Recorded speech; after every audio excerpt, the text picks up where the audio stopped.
Olá pessoal, eu sou o Bruno Silva e essa é a Natália Jacobi. Olá. Pessoal, hoje a gente vai falar sobre os pilares de uma boa contratação. Maravilha, vamos falar sobre contratação e contratação é um tema muito complexo. Muitas pessoas acham que é simplesmente ir lá e contratar um funcionário, mas é muito mais do que isso.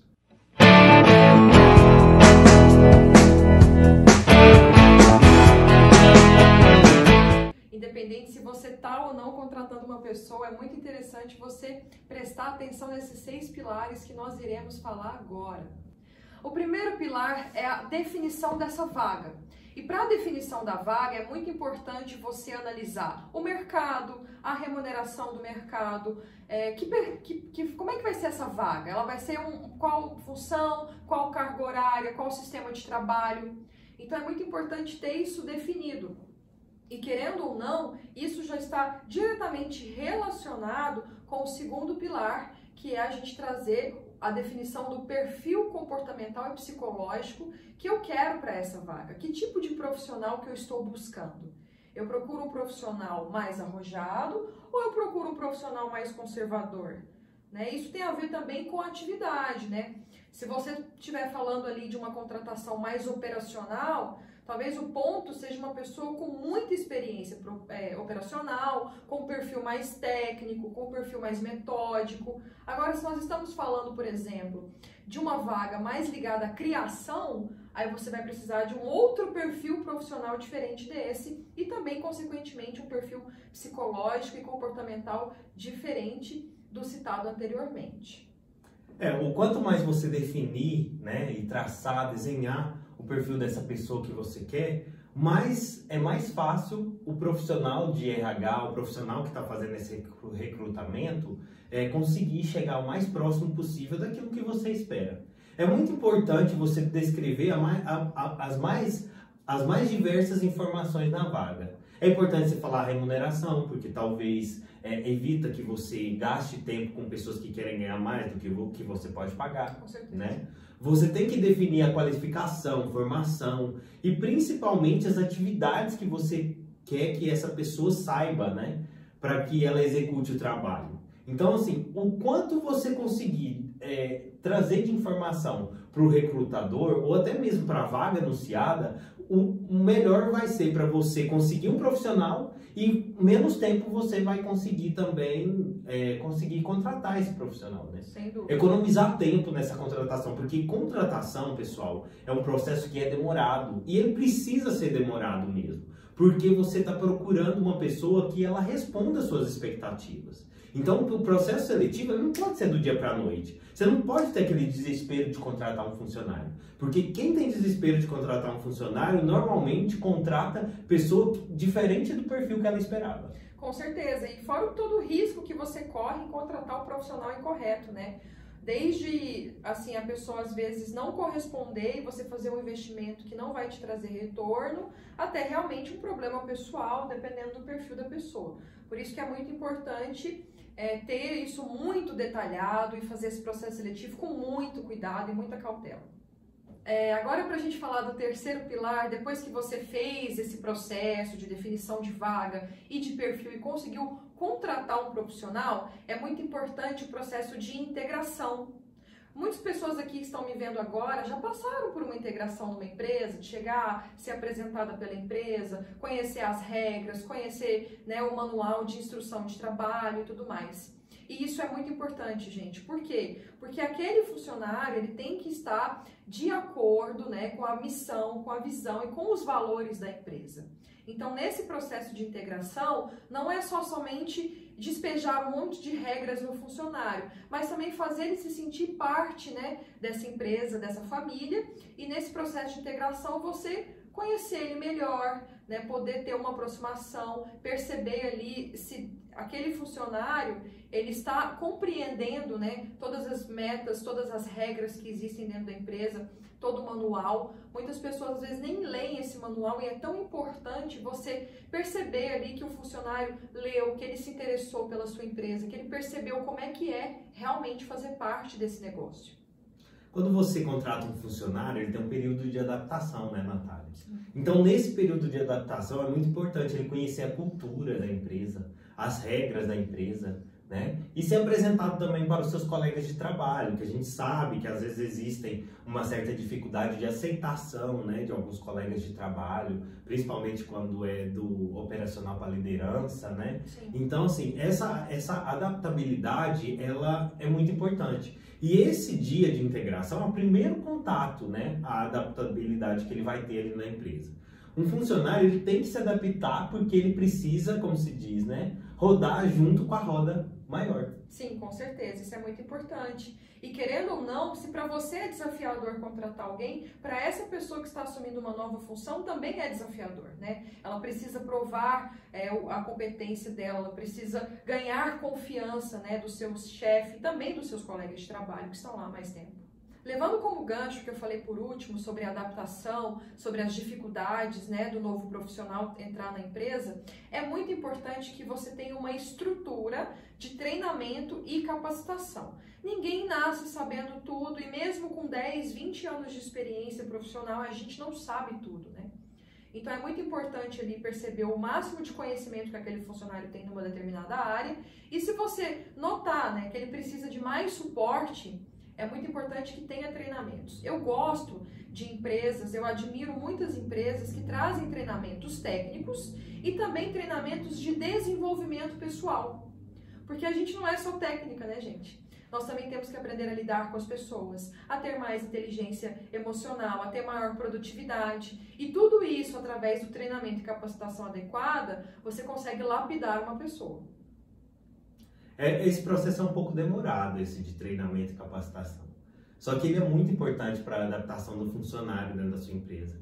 Porque eu acho que quando você contrata um funcionário, você está contratando praticamente um ente da sua família, entende? Porque ele vai fazer parte não só da sua empresa, mas do seu sonho, porque normalmente empresa é o sonho de um empreendedor, né? Que se iniciou e que falou assim, eu tenho o sonho de fazer isso, e que foi lá e que correu atrás do seu sonho. Então, ela faz parte do seu sonho. Então, o capital humano é tão importante, né, nessa formação, nesse sonho, que você tem que levar em consideração com muito cuidado essa adaptação do funcionário nessa parte de treinamento e capacitação. Com certeza. O funcionário, ele é capaz de entregar o que você quer, né?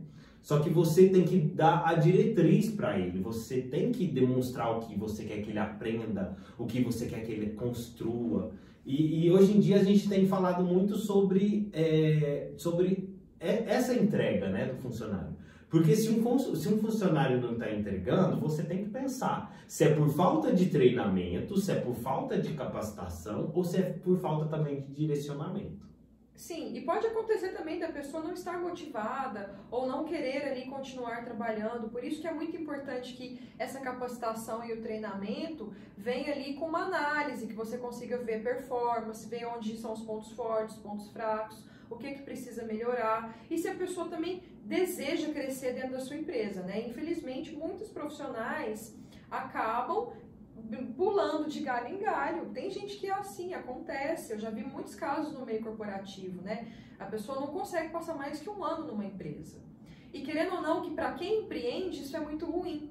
Porque quando a gente contrata alguém, a gente quer que aquela pessoa faça parte da família.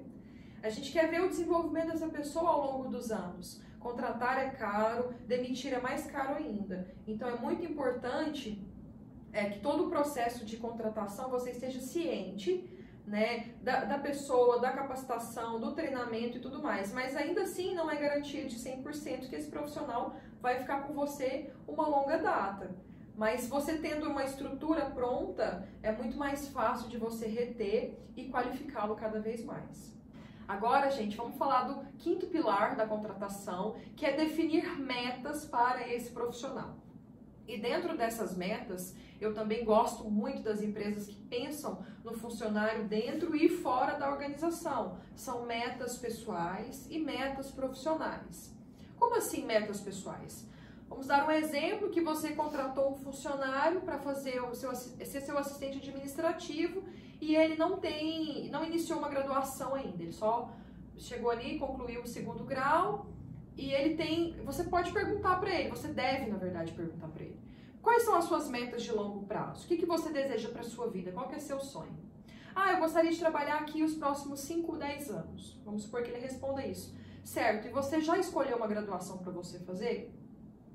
Você já sabe qual caminho profissional você vai seguir? Porque somente a formação ali até o colegial não vai ser suficiente para que você continue crescendo dentro da empresa. Então, vai chegar um momento que nós vamos precisar de um profissional formado.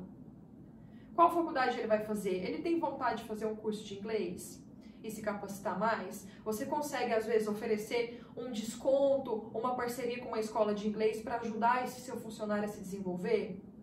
Quais são os cursos técnicos, né? Desde atendimento até rotinas administrativas, que ele pode fazer através da sua empresa ou por conta própria, né? Metas pessoais, metas profissionais, elas são muito importantes porque elas motivam as pessoas a continuarem o seu desenvolvimento profissional. E dentro de um ano, você vai conseguir ver se aquele funcionário, há um ano atrás, aquilo que ele falou para você, era da boca para fora ou realmente era aquilo que ele queria? O que ele fez nesse um ano?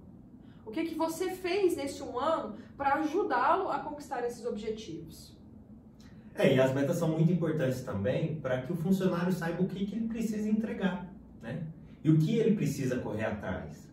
Pô, se a empresa está me dando a chance aí de talvez fazer a faculdade, e às vezes tem muitas empresas que têm um benefício, né, que ajuda a pagar a mensalidade da faculdade, se a empresa está me dando assim, o direcionamento do que ela espera para que eu cresça dentro da empresa, ou se ela está me dando simplesmente as metas que eu preciso entregar para executar meu trabalho, isso é muito importante. Ter um direcionamento nos deixa de uma forma mais tranquila, né? Em pensar sempre como eu vou executar aquilo para chegar lá na frente e conseguir o que eu quero ou o que eu preciso entregar. Para a gente finalizar, eu vou trazer agora o 6º e último pilar desse bate-papo de empreendedor aqui com o Bruno sobre contratação, que é justamente a avaliação constante. A gente falou de meta, a gente falou de um monte de coisas importantes nesse processo. E juntamente com as metas, a avaliação constante é muito importante, né? Trazer um feedback ali para aquele profissional, levantar os pontos positivos, os pontos de melhoria, né? Não trazer uma avaliação dura, somente de cobrança, mas também reconhecendo, né, a evolução daquele profissional ao longo do ano. Isso é humano, isso é importante e as pessoas precisam disso, de um reconhecimento, de uma motivação para poderem continuar trabalhando, né? Então, eu considero que pelo menos deve ter ali uma avaliação trimestral, no mínimo, tá?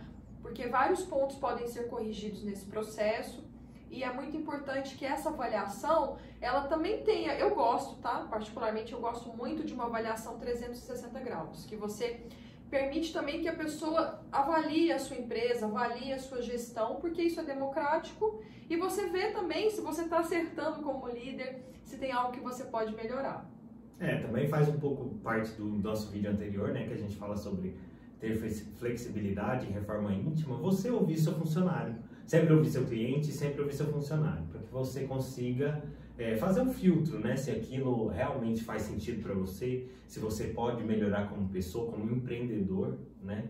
E acho que o que você disse de avaliação 360, eu também concordo, para mim é o melhor método de avaliar, porque é onde você dá a abertura do funcionário de dizer, né, o que ele pensa, e é uma forma também de você não deixar que ele se desmotive por algum motivo, que ele vai ter a chance de falar talvez um motivo que talvez possa gerar desmotivação para ele futuramente. Com certeza. E se você gostou desse bate-papo, curta aqui, comente, compartilhe com seus amigos e traga também mais sugestões para a gente abordar aqui. Obrigado pela atenção, pessoal. Até o próximo vídeo. Até o próximo vídeo.